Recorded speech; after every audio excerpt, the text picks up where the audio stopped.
क्योंकि आपको भी पता है कि इस दुनिया में ओछापंथी तो बहुत है। तो जरूरी नहीं है कि मेरा शरीर रेडी है मगर मेरा मन रेडी नहीं है, तो इसका मतलब ये नहीं है कि मैं कर नहीं सकता। क्योंकि मैं जरूरी नहीं है कि हर समय इस चीज को इमोशनली देखूं। मान लीजिए मेरे डिजायर्स इतने ज्यादा बढ़ चुके हैं कि अब मैं जिसको देख रहा हूं क्योंकि मैंने किया नहीं है।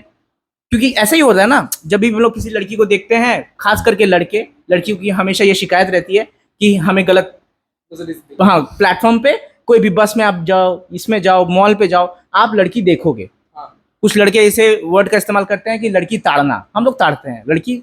झूठ बात बोल के कोई फायदा नहीं है, लड़की सभी ताड़ते हैं। तो उसमें जो सेक्सुअल डिजायर है कि नहीं है और उसके लिए इमोशनली रेडी होना है कि नहीं है, उस चीज को आप लोग कैसे देखते हो, मतलब कैसे डिफाइन करते हो? कोई एलिमेंट है उसको डिफाइन करने का? देखिए, अगर जो आप बता रहे हैं ना कि हम लोग जहाँ भी जाते हैं हम लड़की ताड़ते हैं, मतलब लड़की को देखने के बाद हम लोग का जो थॉट्स होते हैं ना, वो हम लोग को इन्फ्लुएंस करते हैं। जो समाज है वही इन्फ्लुएंस करते हैं, ठीक है। क्योंकि हमें वहाँ से क्या मिलता है, कुछ ऐसी बातें जो लड़कियों को उस तरह से दिखाया जाता है कि हम लोग को लड़की से क्या चाहिए एक्चुअली। तुम ये नहीं बोल सकते हो कि हर लड़की को तुम देख रहे हो तो तुम पहले इमोशन जग रहा है फिर उसके साथ करने का मन कर रहा है। ये तो गलत बात है भाई, ये गलत बात है, ये कभी कोई कर नहीं सकता। तो इसीलिए बोला ना, इसीलिए तो डिजायर्स, अर्जेस, ये सब का शब्द का प्रयोग हो रहा है। मेरा पॉइंट समझ, मेरा पॉइंट ये है कि सेक्स में आत्मा का होना बहुत जरूरी है अगर हम कर रहे हैं तो, मगर हम कर नहीं पाते। आत्मा सबके सब टाइम आत्मा नहीं आती है। इट्स वेरी डिफिकल्ट कि तू इंटरनली हर टाइम फील करे। और जब तू इंटरनली फील नहीं कर रहा और फिर भी तेरे को किसी के साथ करने का मन कर रहा है, वो सेक्स गलत सेक्स है, मॉरली, फंक्शनली नहीं। समाज उसको गलत नहीं ठहरा रहा है। अगर समाज गलत ठहराता तो उसमें प्रोस्टिट्यूशन क्यों नहीं बंद हो जाना चाहिए? मतलब prostitution in India is a legal business. समाज उसको गलत नहीं ठहरा रहा है।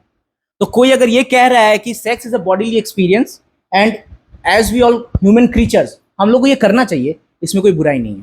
तो ये जो बोला ना कि हम आपको कॉन्ट्राडिक्ट कर सकते हैं ये बोल के कि अभी आप बोले कि आपके लिए आत्मा का ये है और आप अभी बोल रहे हैं कि डिपेंड करता है सिचुएशन पे, तो मैं ये कह दूं कि ये आत्मा का तो मिलन है, मगर कितना लोग आत्मा का मिलन से कर रहे हैं? आज तुम लोग अभी क्या बोला कुछ देर पहले कि society our is influencing, shaping us in a way कि हम लोग नॉर्मलाइज कर दे रहे हैं।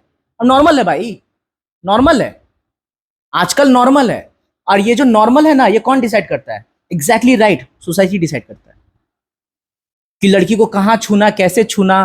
आज से 12-15 साल पहले जिस तरह से लड़कियों को ट्रीट किया जाता था, ऑब्वियसली ट्रीटमेंट में चेंज आया है।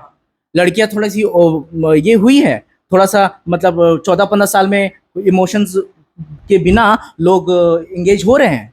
लड़के हद से ज्यादा पक गए हैं, लड़कियां हद से ज्यादा पक गई हैं। ये तो फैक्ट है। तो जब तक सोसाइटी नॉर्मलाइज कर दे कोई चीजों को ना, तो उसके बाद आप कुछ कह नहीं सकते। तो ये मैं कह रहा हूं, आजकल की जो सोसाइटी है ना, आजकल की सोसाइटी में इट इज इम्पॉसिबल कि अगर आपके पास ऐसा एक सिचुएशन है, ठीक है, और आप उस सिचुएशन को प्रोसीड ना करें।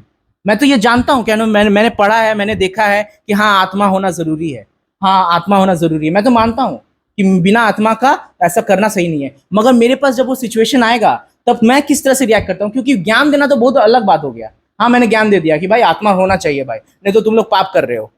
मगर जब सिचुएशन आया और तब, तो वही है ना कि सिचुएशन आएगा तो तुम कैसे रिएक्ट करोगे तुमको नहीं पता।